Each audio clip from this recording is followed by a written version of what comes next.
اب ایک سوال اور پیدا ہوتا ہے، کس نعمت پر اللہ کا شکر ادا کرنا چاہیے؟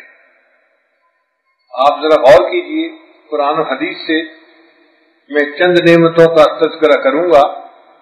کئی نعمتیں ایسی ہوں گی کہ جو پہلی مرتبہ آپ کے علم میں آئیں گی، اس کا مطلب یہ ہے کہ اگر پہلی دفعہ علم میں آ رہی ہیں تو ہم نے اس پر کبھی اللہ کا شکر ادا بھی نہیں کیا، تو ہمیں ان نعمتوں پر بھی اللہ کا شکر ادا کرنا چاہیے۔ سب سے پہلی بات، اللہ تعالیٰ نے ہمیں اس دنیا میں درست اعضاء کے ساتھ پیدا کیا، آنکھیں دی، زبان دی، عقل دی، کان دیے، ہر چیز اللہ نے صحت مندی والی عطا فرمائی، اس پر اللہ کا شکر ادا کریں۔ کتنے لوگ ایسے ہوتے ہیں کہ جن کو یہ نعمتیں نہیں ملتی۔ ہمارے پاس ایک نوجوان طالب علم تھا، نابینا تھا، 18-19 سال اس کی عمر ہو گئی تھی۔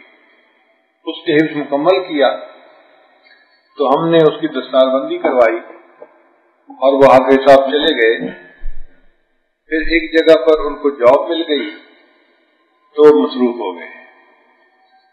چند مہینوں کے بعد وہ حافظ صاحب اپنے ایک دوست کو لے کے میرے پاس ملنے کے لیے آئے۔ بڑا فریش چہرہ تھا، منور چہرہ، حافظ قرآن تھا، نیک نوجوان تھا۔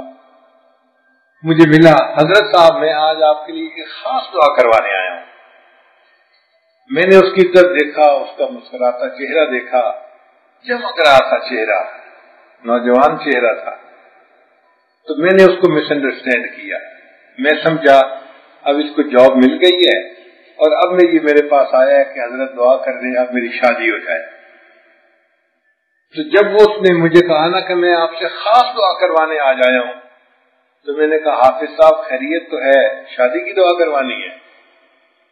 تو جیسے ہی میں نے کہا نا کہ کیا شادی کی دعا کروانی ہے، وہ بچہ بالکل سیریس ہو گیا، سنجیدہ ہو گیا، اور پھر اس کی نا دونوں رخساروں پہ آنسو ٹپک آئے۔ میں بھی پریشان ہو گیا کہ کیا ایسی بات ہوئی کہ حافظ صاحب کی آنکھوں سے آنسو آ گئے ہیں۔ تو میں نے پوچھا حافظ صاحب کیا ہوا، آپ کی آنکھوں میں سے آنسو کیوں آئے؟ تو حافظ صاحب مجھے کہنے لگے حضرت میں شادی کی دعا کروانے نہیں آیا، میں خاص دعا یہ کروانے آیا ہوں کہ جس کو میں اپنی ماں کہتا ہوں میں آج تک اس کا چہرہ نہیں دیکھ سکا، آپ یہ دعا کر دیں اللہ مجھے ایک لمحے کے لیے بینائی دے دے، میں ماں کا چہرہ تو دیکھ لوں۔ اس کے بات کرنے پر مجھے احساس ہوا اللہ یہ بینائی کتنی بڑی نعمت ہے جو آپ نے ہمیں بن مانگے عطا کر دی ہے۔ ہم نے واقعی اس کا شکریہ ادا نہیں کیا جیسے کرنا چاہیے تھا۔ کتنے لوگ ہوتے ہیں بول نہیں سکتے، اپنا معافی ضمیر بیان نہیں کر سکتے، اشاروں سے بات کرتے ہیں۔ کتنے لوگ ہوتے ہیں دوسرے کی بات کو سن نہیں سکتے، اشاروں سے سمجھانا پڑتا ہے۔ ہمیں اللہ نے یہ نعمتیں عطا فرمائی، ہم اس پر کیوں نہ اللہ کا شکر ادا کریں؟ درست اعضاء کے ملنے پر اللہ کا شکر ادا کرنا،